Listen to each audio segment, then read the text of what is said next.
From the European Parliament here in Brussels, this is Raw Politics.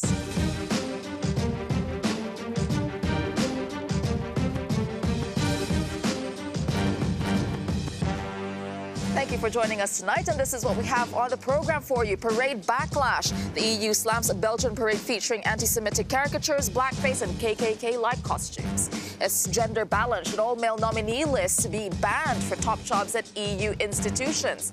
Estonian first, we speak to Kaja Kallas, the woman set to become the country's first female prime minister.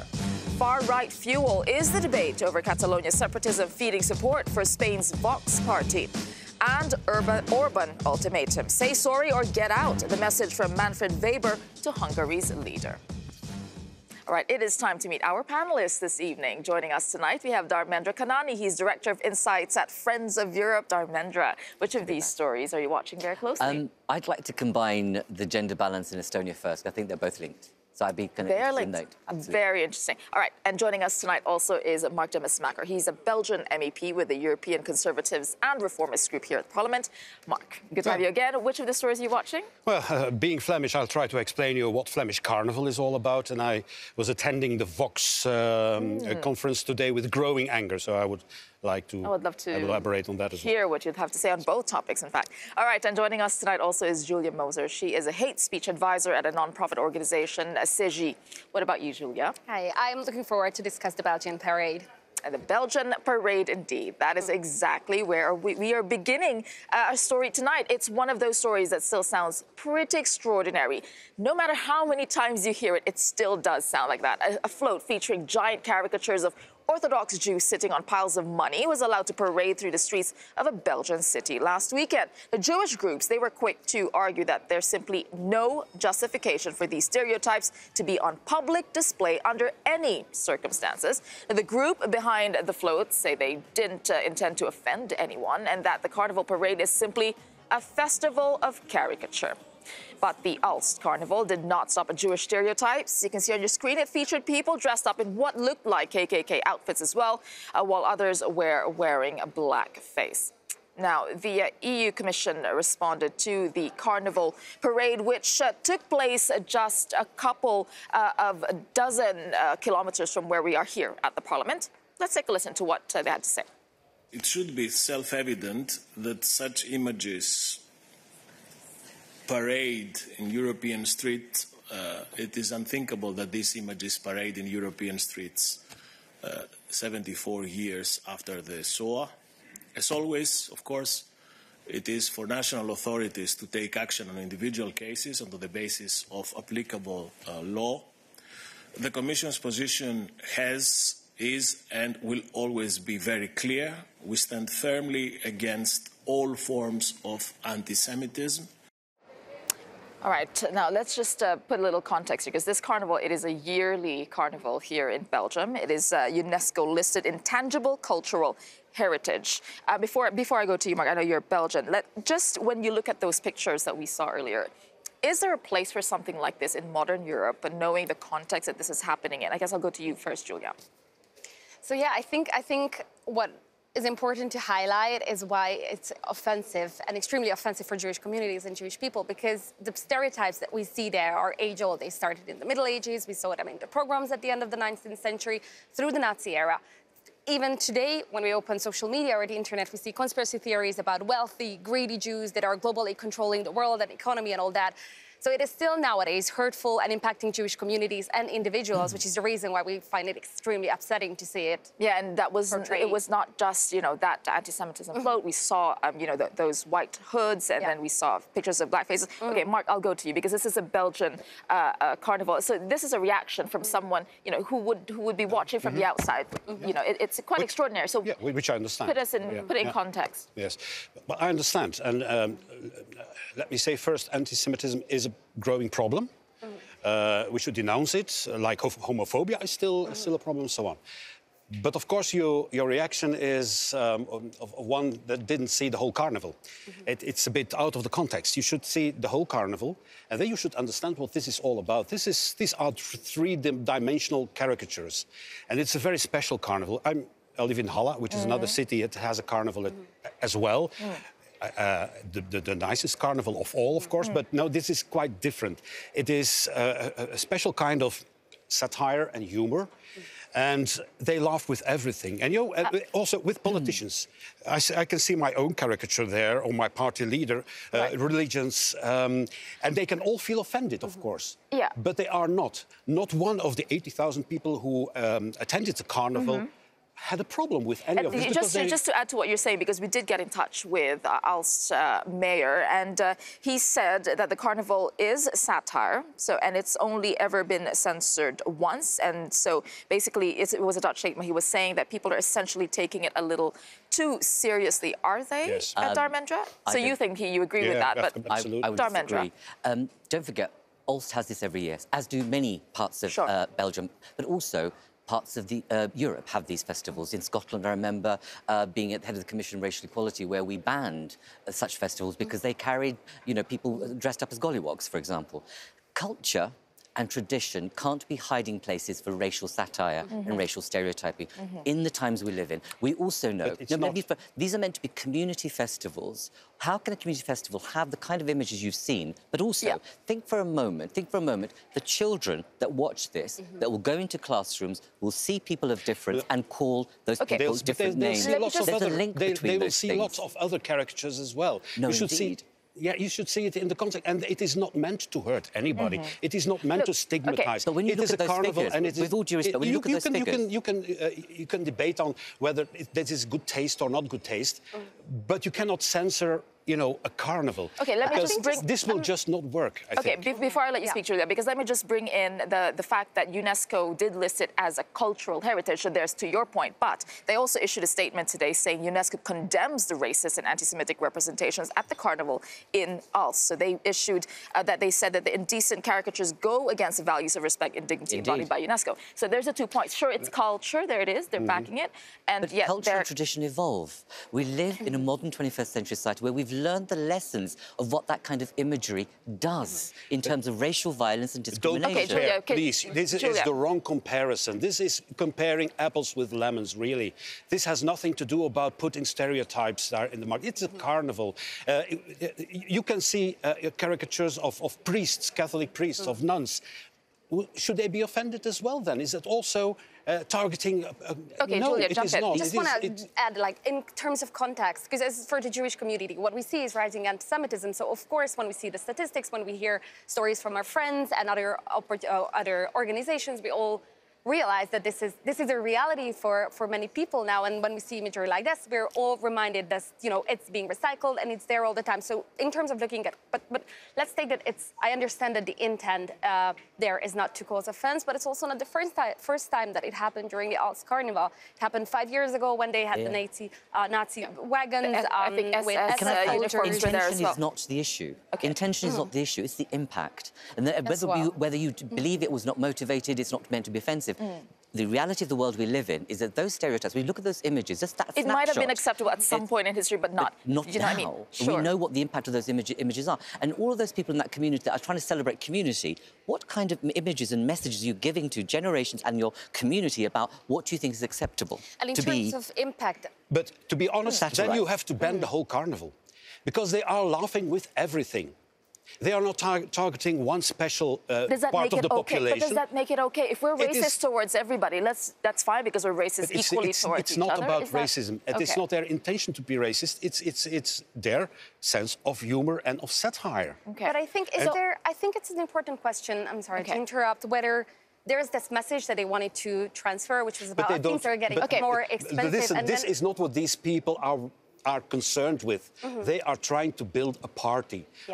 It's not about disseminating messages. So where is the line? Where is the line? They are not preoccupied about messages. Where do we draw the line then? Where do we draw the line between what is caricature, what is acceptable, what is culture, what is fun, and what is offensive? And where do we draw the line? I can tell you honestly, you shouldn't tell the people of Aalst whom they can laugh with or can't laugh with, because this will not work. So you will accept anything? So think for a moment, why don't we have now increasingly a public awareness of not having the parading of nude women and in ghastly situations and being stereotyped? You don't have that in your parade, okay? So that's what I'm saying is the question here is you make a conscious choice of what you satirise in these contexts, and actually it's out of touch and out of step to suggest that actually you can hide in tradition and culture to suggest it's okay to So you are everybody. suggesting that there are some topics that are off limits and that will not appear in the carnival like this. This kind of censorship. This is a kind of censorship. Sorry, this is a kind of censorship that you are promoting now that we can never accept, because. I think it's about rights and responsibility, not censorship at all. This is about doing the right thing by your community and what you believe in terms of equalities. And we know enough, we know too much about the implications and the consequences of images like that and the messages they communicate on the ground. I'm sorry, you don't understand carnival. I'm very sorry. I'm very sorry to say so. You don't understand what Flemish carnival and Als carnival is. But I think there are many ways to laugh about something, and here we might need to revisit how we approach different topics. Are you going to tell people of Als how they can laugh? So can people make that decision? Yeah, if they meant to, you know, make I think the EU has other priorities, you know, to. Then they probably need to think other ways, like how they can transfer the message. Okay. Fiery topic indeed. Unfortunately, and we do. In fact, we do have a lot more to get through today. Unfortunately, we've run out of time on this topic, but you know, very interesting discussion. Okay, let's move on because Spain's far-right Vox party is here in Parliament today to talk about Catalan separatism, but their presence has not gone down well at all. A group of MEPs are protesting, and they're angry that Parliament allowed Vox just weeks after banning an event with Catalan leader Carles Puigdemont. Now, the protest comes in the midst of an election campaign in Spain and worries about the rise of the far right there for the first time since the 1970s. And Spain's two major conservative parties united with Vox at a rally last month in Madrid to protest the Spanish government's handling of Catalan separatism. All right, let's go now to that meeting live where our correspondent Ana Lazaro has been listening in. Good to see you there, Ana. So, okay, can you just tell us why are the MEPs and the civil servants who were there, why were they unhappy about Vox being here at the Parliament, and what do they want to be done about it? I would say that there are basically two different reasons to protest against this conference.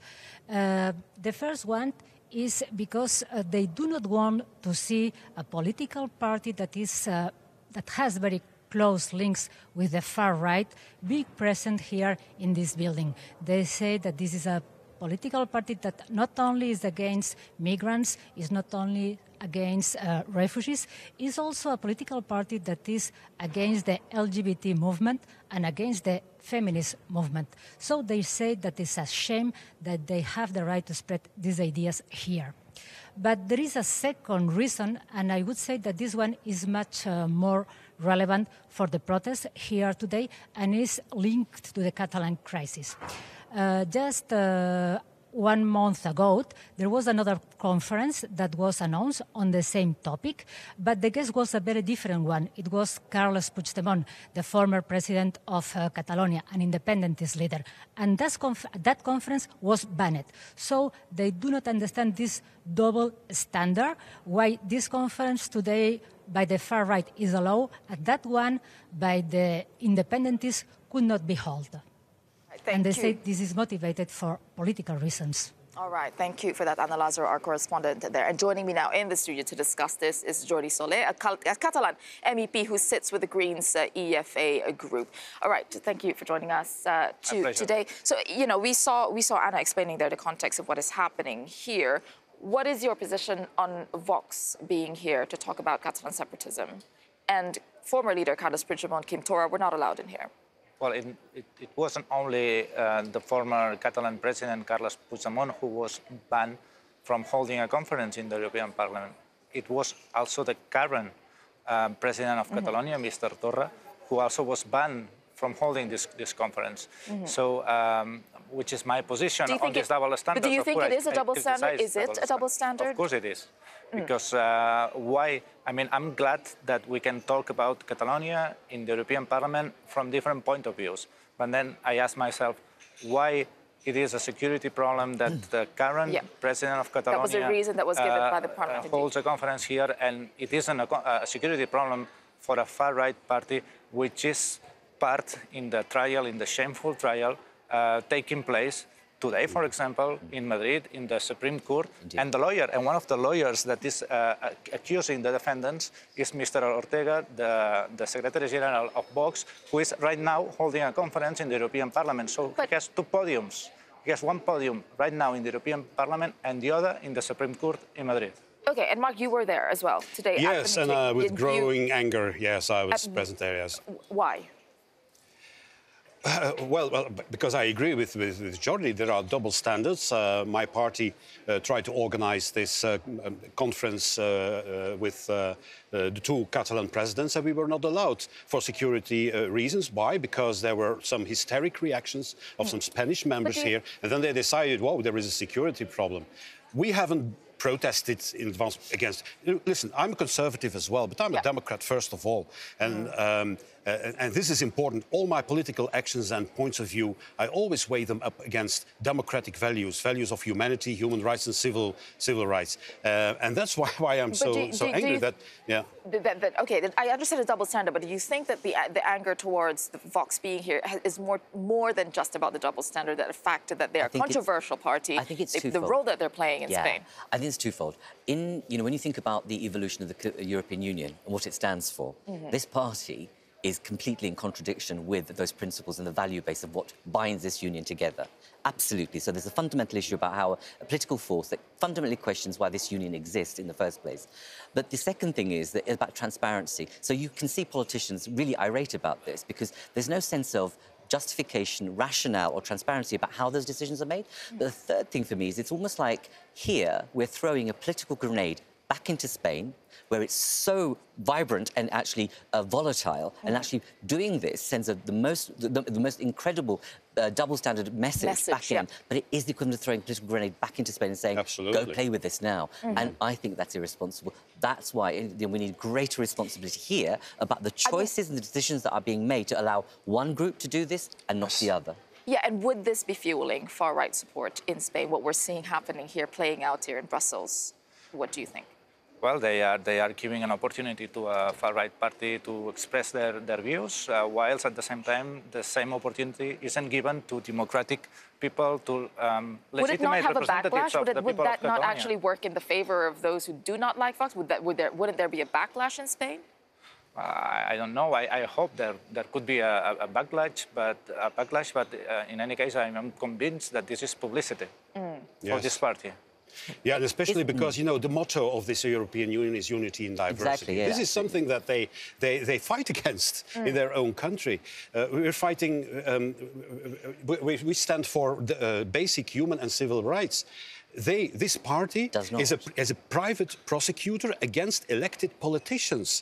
And the fact that he is here, it means that this trial is what we always have said. This is a political trial, and this is happening here in the European Parliament. If I may add, we are in electoral times in Spain. We are going to have elections on the 28th of April. So this is campaign The timing couldn't be worse, could it? The timing couldn't be worse. That's what I mean about the political grenade that's being thrown into Spain. And put yourselves aside. Think about the ordinary citizen in Spain watching this and saying, actually, what is this communicating about? What is important? What is valid to be discussed? And what is it, where I believe that actually liberal democracy and human rights are important, here's an institution that which we're part of is giving the oxygen to a far-right expression of issues. Like the European Union or the Union is putting that providing oxygen for that. And they're thinking, actually, do I now actually fit in? Because if they're doing this, I cannot understand why you do that when you wouldn't give the voice of liberal Democrats, if you like, or people who believe in freedom of expression, human rights, not being given a space. So you kind of, for the ordinary citizen, it becomes a kind of, really? Is this what's going on? It's a really interesting metaphor when you say a grenade thrown back to Spain. I mean, absolutely. All right. Let's move on to our next topic for tonight, because the EU Council President Donald Tusk, he was talking about populism today, which is a topic that is prevalent in every EU state, it seems. Now, he was responding to an open letter from the French President, Emmanuel Macron, who called for EU reforms, and he warned about rising nationalism. Let's take a look at this. There are external anti-European forces which are seeking, openly or secretly, to influence the democratic choices of Europeans, as was the case with Brexit and a number of election campaigns across Europe. And it may again be the case with the European elections in May. This is why I am calling on all those who care about the EU to cooperate closely during and after the European elections. Do not allow political parties that are funded by external forces hostile to Europe to decide on key priorities for the EU and the new leadership of European institutions. We cannot wait for the renaissance of Europe. The renaissance of Europe must start now. To Dharmendra's message of messaging, isn't this all just confusing? You have Emmanuel Macron now, Donald Tusk talking about, oh, that's warning against nationalism and populism. Then you have, as you say, the message that this Vox being here is giving. Isn't this getting confusing in terms of in the light of elections? There's too much noise. I mean, for the ordinary citizen, I think it's very difficult to understand so many different and contradictory Doesn't it make you question who's in charge? Yeah. Really, who's in charge? When you have a statement like, which is an important statement to be made, right? Sure. And then you have today happening, and you think, actually, how are we managing and governing this project? Because actually, this is leakage that actually damages the project. And actually, it's important what he's doing, but the key question for me, and I don't know what you think, is that that's an important symbolic message, but actually the centre and the left need to get their act together. If there's an urgent project to be had, they need to get their act together, not wait for others to do it for them. European unity again at the core of the question here. All right, coming up on Raw Politics, banning all male nominee lists. A radical solution emerges to the problems of gender imbalance in Brussels. Plus, we also have urban ultimatum. Commission candidate Manfred Weber tells the Hungarian leader to say sorry or get packing. Don't go away.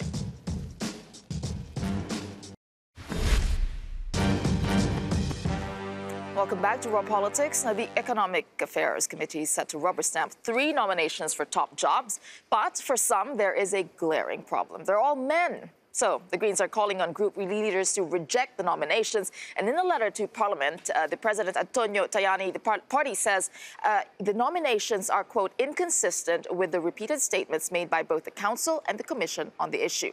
Now, the time is right not only to talk about women's rights, but to straighten them. And in response, Antonio Tajani wrote a letter of his own. Now, he said he wanted to, quote, reiterate Parliament's long-standing position and expectation that gender balance should be respected. Right, joining us in the studio to discuss this is one of the lead candidates of the Greens, Dutch MEP Bas Eickhout. And we also have joining us this panel, Claire Moody, British MEP with the Socialists and Democrats group, and still with us, Dharmendra Kanani from Friends of Europe. All right, Bas, I'd like to start with you because Antonio Tajani reacted to the letter of the Greens. Are you happy with this reaction? Is this enough? Is this good enough? To be honest, no. No, this is a typical Tajani letter, I would say. It's nice words, but nothing on contents. Yes, it's true that the Parliament has been asking for this topic more often.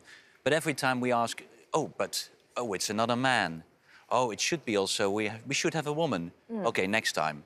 And then the next time it's another man. And we say, but we should really also have female candidates. Sure. And then it's, again, only males. So there is a moment where you say, and now it stops. The number, we were looking at the numbers, it is 3 out of 42 are women. So that's just 3 in the EU's top finance jobs. But is forcing it, as the Greens were calling it, is forcing a change. Is that the way to go about this? It's almost like imposing. When in 2019 you have 3 out of 42 of those jobs being women, you have to take action. You cannot simply go, oh, well, the laws of nature are going to sort this out. They self-evidently aren't. But we have to be positive about this. What if men are the most competent for the jobs? I'm sorry, can you honestly tell me in this time that there aren't sufficient qualified women to take these roles? There is clearly something systemically wrong that those women are not getting these jobs, and so you have to take positive action around this. Yeah, but it seems like it's the Greens, only the Greens are trying to block the rubber stamping of no, but let's see. There will be discussion in the Conference of Presidents tomorrow. Sure. So let's see how the other political groups, and I'm absolutely agreeing with Claire that something needs to happen,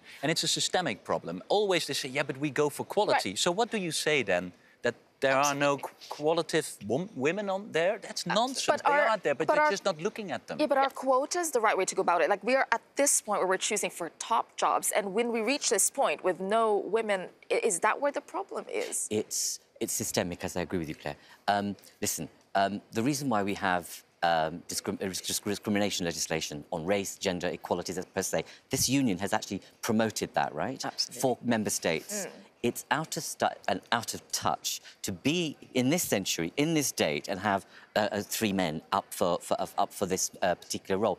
I think there's an issue of transparency about how this process happens in the first place. But actually, it's not about quotas. There are so many women economists and financiers in the world, in Europe, that are really effective. So do you agree or not with quotas? I think there should be targets. Absolutely targets set that actually they should not. It's like what changed political movements in Britain and elsewhere was to have a 50-50 ratio of party lists. That changes politics. Here, this institution represents under 500 million people, of which 50% are women and are diverse. And actually, it's time that this institution reflected those people it serves. So I'm not suggesting you have a positive discrimination. I'm saying, actually, there shouldn't be any situation where a recruitment approach does not actually target underrepresented groups or groups that actually should be there and present to compete. What about banning all male nominee lists? Do you agree with that? I think so. Oh, that should be done. I think so. In the sense that actually, what I mean by banning is that actually it's more important to say, when we're drawing up a list, how do we reflect society, but also how do we abide by the equality principles by which this union and this commission stands by? When we have rules like that, Claire, I'll put it to you as a woman as well, but if we have rules like that and you get in and you get a top job, don't you somehow feel, did I get this because I'm good enough or because I'm a token? I need to be here because I'm a woman and they need me for numbers. I mean, well, firstly, women all too often, we are harsh on ourselves and whether we deserve things or not and put ourselves forward or not. But decisions can be made on that ground as well. The reality is that when you have all women shortlists or when you have the quotas, the reality is then women just get on and do their job. Indeed. And it is, you know, and after time, nobody even thinks about how they got the job. No. You just have an organisation that is reflective of our society and has that breadth of experience brought to bear. Claire, would you not agree? There's a wider public context with this. Sorry, go ahead. There's a wider public. Think about the #MeToo campaign. Think of those examples of women in institutions that have come out after 15, 20 years to say, actually, I didn't get this role, or I had to behave in a certain way, or I had to actually behave like a man in order to get where I needed to be. We know that structural discrimination operates in society and institutions. We shouldn't be having this conversation about whether you have male lists or not. No, basta. What we're thinking about is actually equality. Equality matters. How do we make it happen? Yeah, well, good question. OK, how do we make it happen? Well, I think we have to break this circle. I mean, there is a lot of quality out there, and we should give everyone a fair chance to get to that position. But for the moment, what we see, it's really systemic. Women don't get the same chances, and it's now really and when you're talking about chances, it's not just here when you get to this level. You're talking about way back. Well, but certainly there is, at the top level, there is the biggest difficulty to get there, and there you have to break it through. And then once you have more openness, then of course the system will change, and you will see that the way we are getting to the candidates will change as well. And that's what we need to break. And for that, you have to do sometimes some tough policy. It's not going to change on its own. It's just not going to change like that. Absolutely. Claire, I'll give you the last word on this one. Yeah, I agree with Baz utterly that we don't have a shortage of women who could do this role, but the system is not getting them through. What do you say to those who say it's anti-men? And of course it's not, because how can a system be anti-men when you've got 3 out of 42? The system is not anti-men. The numbers also, in the speak for financial itself. institution in particular, is that actually imagine if you had more women on the board of Lehman Brothers, we may not be in the crisis that we are in. In this situation, we know behavioural science and neuroscience. That's another discussion on how women make better decisions and are more risk management than actually boys are. And I think there's a reality of that. And feminine and masculine ways of leadership. Indeed. All right. Let's leave it at that. Now, the Greens did launch their campaign for the European election today, and that story and more in tonight's Ballot Buzz. Let's take a look.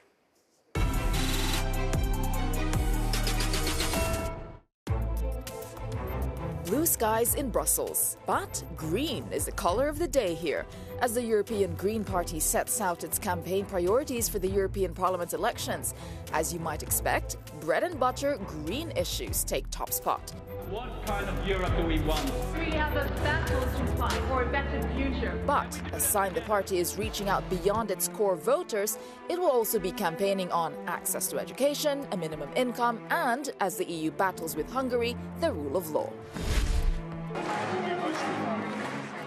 Meanwhile, in southeastern Germany, it's a big day for the Commission President candidate Manfred Weber. He addressed members of his Christian Social Union alongside all-powerful party chief Markus Söder. His big announcement, as the big beast of Brussels, he would end accession talks with Turkey. And enough is enough. Going into the conference, Mr. Weber gave Hungary's Viktor Orban a final warning. Speaking to the German newspaper Bild, he said the Hungarian leader must end his anti-Brussels campaigns, apologize to members of his European People's Party, and guarantee the status of the Central European University backed by George Soros. Will Manfred Weber be forced to follow through on his ultimatum? All eyes now turn to Budapest.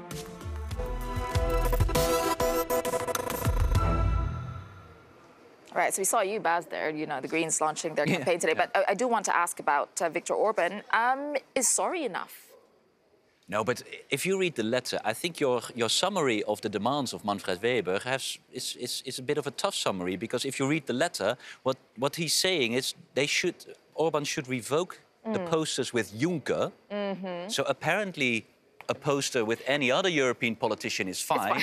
You have to, and then he has to apologize to the party. Right. So we're still doing party politics. I thought we'd talk about rule of law, which is fundamental for the EU, but still in the letter it's party politics. And the third one was clarify the legal aspects of the university, which is also a demand he has on the table for months now. This letter shows that still Manfred Weber doesn't really dare to stand for the fundamental... And you don't actually believe he'll get kicked out, right? Well, at a certain moment, maybe most difficult is going to be that maybe Orban is not going to apologize, because he has shown that he has difficulties in apologizing, and maybe that can lead then to throwing him out. But only because of not apologizing, I thought we had some more problems than that. Well, there we go. We'll know on the 20th of March will the EPP decide on that topic. All right, after the break on Raw Politics, Estonia's centre-right is in talks to form a coalition government, and former MEP Kaja Kallas, she is set to become the nation's first female prime minister. My conversation with her, part of our special series, is coming up.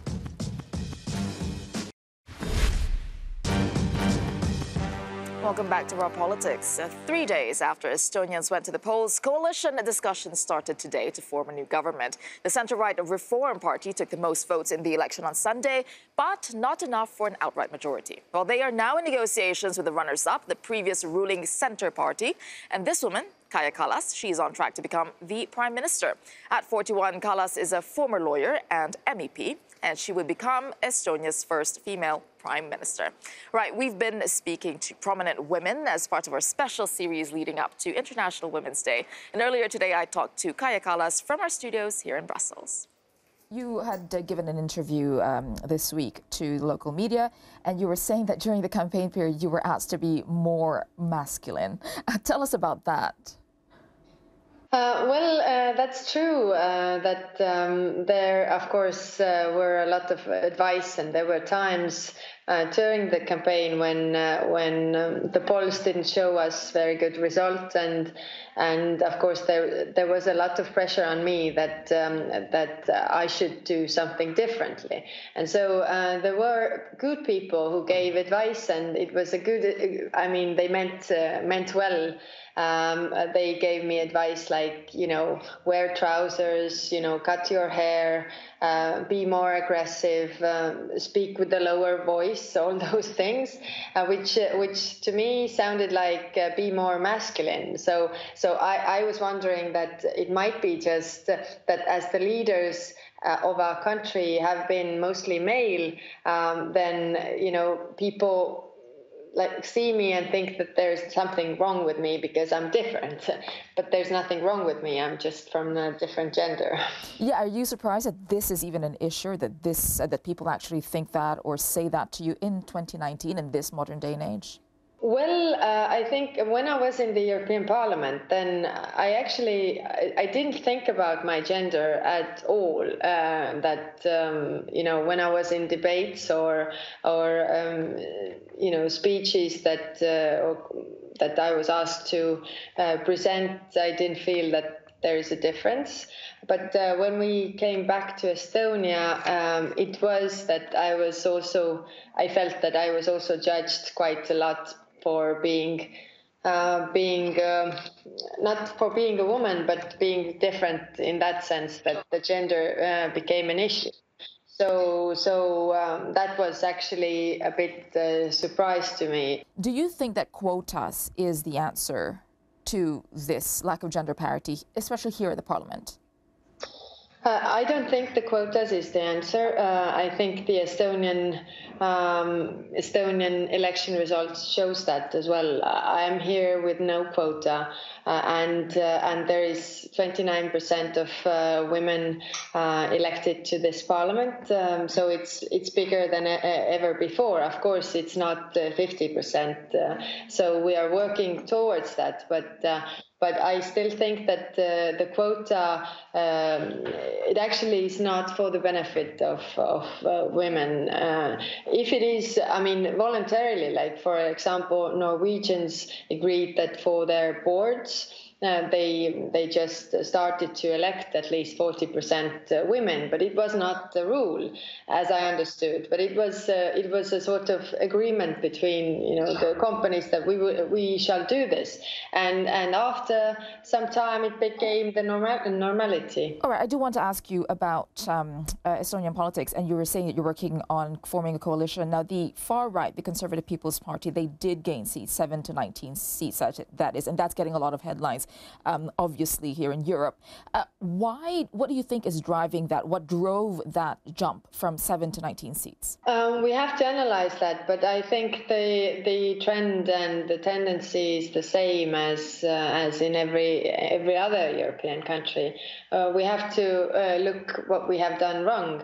There is this strong protest or feeling within our community that some people have been left behind from the success of Estonia. So we have to think about how we can make the success of Estonia the success of everybody. So that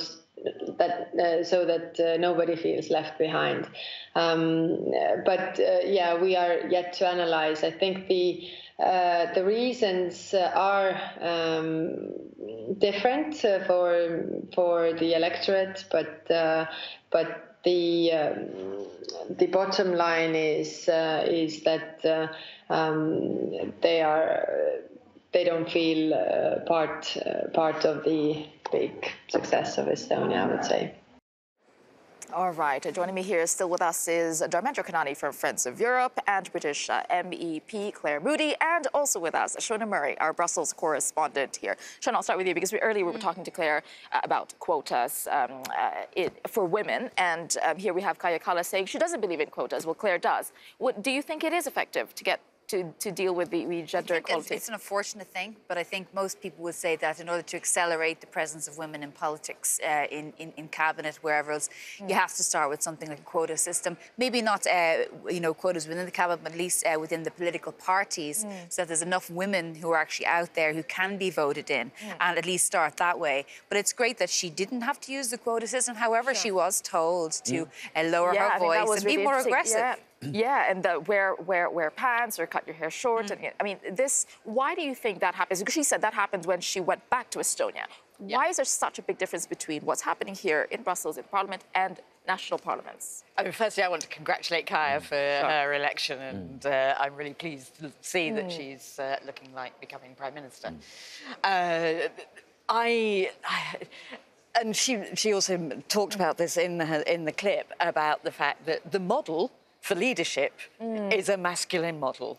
It's in our domestic politics, whichever so many countries that we come from in the European Union, you have this male model, the way you dress, the way you look, the tone of your voice, when actually frankly, all we should be focusing on is the content of your policies. Sure. And that should be on the basis of the decision-making.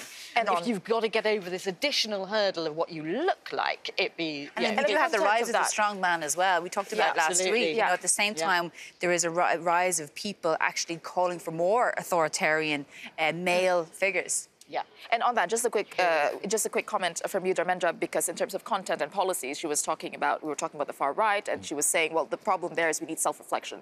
We need to know what we did wrong. Absolutely. And this is, I think, the key. It's completely key for her, because, I mean, Estonia is a very successful country, but even there you see that actually there are communities who feel left behind. And I think that's an issue for across the EU, where there are communities who felt, post-financial crisis, have been left behind, and leaders haven't actually stepped up to the mark or even recognised the impact that has, that bites them in the bottom, that actually you get them moved to the right. But I do feel that, you know, A, she should find different advisors. Congratulations to her, because she was one of our European young leaders. But actually, have different advisors, because what they're doing is perpetuating a norm. Right, and it becomes a cycle. Because they assume that people actually want to see that. But actually, if she had authenticity of voice and actually reaching out, that's going to matter much more than actually having a deeper voice and carrying herself like a man. That's so out of date. All right. On that note, let's take a short break. And after the break, we want to know what you think about the idea of gender quotas. Is it extreme, or is it the best way to fight gender imbalance in top jobs? Raw Politics, your call is coming up at 7 p.m. CET, and we want to hear what you think. You can get in touch by phone, it's free, or by Skype. The lines are now open. You can see all the details on your screen there. We're also on social media. Use the hashtag Raw Politics. Do stay with us.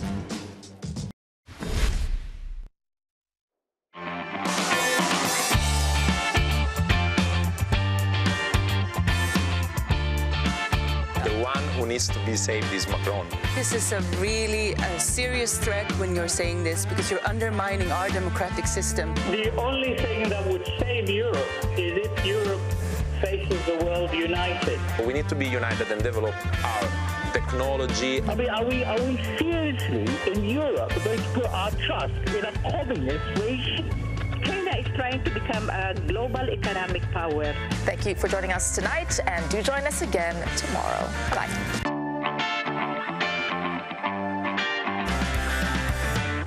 All right, that was a look back at some of last night's best bits as people from across Europe called in to have their say on the biggest stories of the day. And now it's your turn. Your call is coming up at 7 p.m. CET or 6 p.m. if you are in the UK. And here's what we're talking about tonight. It is unthinkable that these images parade in European streets. Unthinkable. That's what the European Commission called this Belgian carnival parade, featuring offensive Jewish stereotypes. Well, this float was slammed as anti-Semitic at a time of rising anti-Jewish attacks. The group behind it says it did not intend to be offensive, and that carnival is simply a festival of caricature. But does it cross a line? Should racist stereotypes be banned in public?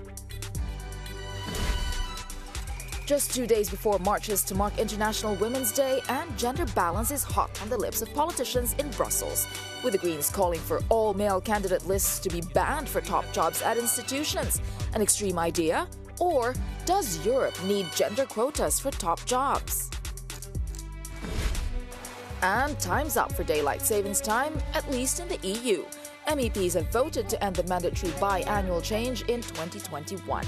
Instead, individual countries will have to decide which time, winter or summer, they stay on all year. But will that create time zone chaos? Should politicians be in control of Europe's time? Have your say, Europe. Should racist stereotypes be banned in public? Does Europe need gender quotas for top jobs? And should politicians be in control of Europe's time? All of the contact information to get in touch is now on your screen. You can call us for free at 00800 3333 7002 or send us an email. Address is rawpoll@euronews.com. And on social media, just use the hashtag #RawPolitics. You can find us on all of them, in fact, and you can search for us on Skype. And still with us here in the studio, we have Dharmendra Kanani, we have Claire Moody, MEP, and our correspondent, Shona Murray. All right, I think we were all reacting to that, the carnival, watching that again. We had a feisty conversation at the top of the show. Claire, do you think that it's, our MEP, Mark Demesmaeker, earlier was saying, look, this is cultural, it's freedom of speech, it's not meant to be offensive. What do you think? in whose world is that not offensive? I mean, that genuinely has shocked me, seeing the images of that carnival. And I simply cannot conceive of a situation where you wouldn't look at that and think, how on earth are we not, kind of projecting stereotypes that, frankly, we know the history of where do you and draw the the line? consequences of them. So, what about poking fun, caricature? Because that's the background of this carnival has been happening every year. Where do you draw the line? Yeah, where can it be poking fun? I mean, or those making figures are so effigies anachronistic. Sure, From something from decades ago, from Second World War. So that's where you could probably draw the line. I think the test is in the right thinking, in the eyes of the right thinking member of society. Is that offensive? I think there's a consensus that that's offensive, and that could be the test. And that's where you draw the line. I don't know if there's a consensus when we have Mark and Belgium. So if you have a different opinion, do call us, because we would. Honestly, we would like to know. I would like to know, like, how is this acceptable? And to make us understand, because maybe it's cultural, maybe it's just here in Belgium. I don't know. Do call in and let us know what you think. Dharmendra, you said it before you were working at cultural carnival. When I was at the head of the Commission for Racial Equality, we had examples in Scotland and elsewhere where you had these kind of carnivals where people dressed up as gollywogs. And we had a piece of legislation that was about incitement to racial hatred. But what that said was actually that these kind of stereotypes and images have the potential to create discrimination, both in the class. I worry about what happens to children in classrooms when they watch images like this and what that messages about themselves, but also what is acceptable. You cannot use tradition and culture as a hiding place for not tackling inequality. I definitely agree on that one. But and maybe it's moving a little bit from the extreme nature of some of the things we saw in the carnival. But what about just being able to are we going to become too politically correct? Where's the line where we become, oh, let's not touch any of these topics? No, I don't. I think we're a long way away from political correctness shutting down free speech. And so should it be banned? Should all of that be banned? Should we not be seeing any of those? I think the point is about the impact on the communities and your kind of reasonable person response. This is the outcome of that, and where those stereotypes go to is actually some of the stuff we're seeing, and you see it online on Twitter. You're seeing it in some of our politics. The consequences of this is on real people's lives and their experiences in streets. And last word. We know enough about the impact of imagery like that on people's lives, both on an individual capacity in terms of their confidence, but also what others will do as a result. To say, actually, you are black, different, or whatever. No, really, we would like you to join this conversation after the show on Your Call Tonight, and there are many ways to get in touch with us on the questions that we're asking tonight. So you can call us for free at 00800 333 7002. Email us at rawpaul@euronews.com and look for us on social media. Use the hashtag #RawPolitics and look for us on Skype. Shona and I will be there tonight and waiting for you. All right. Before we go tonight, we have time for Raw Moment, which comes from the House of Commons when Theresa May told Scottish nationalists that they shouldn't be pursuing independence. Let's take a look. And I also say to the Honourable Lady that the SNP has no mandate from the Scottish people to continue to pursue independence.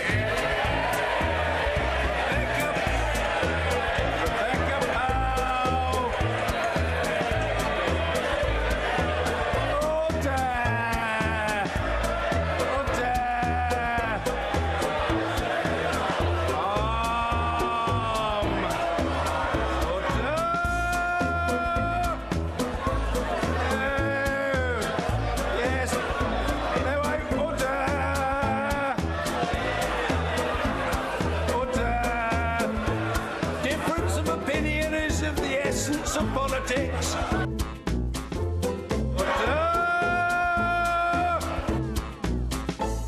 He just loves doing that, doesn't he? She's really putting it up to the SNP. I think she'll probably find that they may have a mandate, if the Brexit negotiations don't go so well, or in favour of Scotland's position, which is to stay in the single market of the customs union. Don't you think it's a wider issue of the farce of Brexit? It's like, let me call on your politics, let me call on the fact that actually, what mandate does she continue to have for what she's doing? But actually, we're already part of a union. We have no more time for tonight. All right, guys, thank you for joining us tonight. And do call in at Your Call after the show.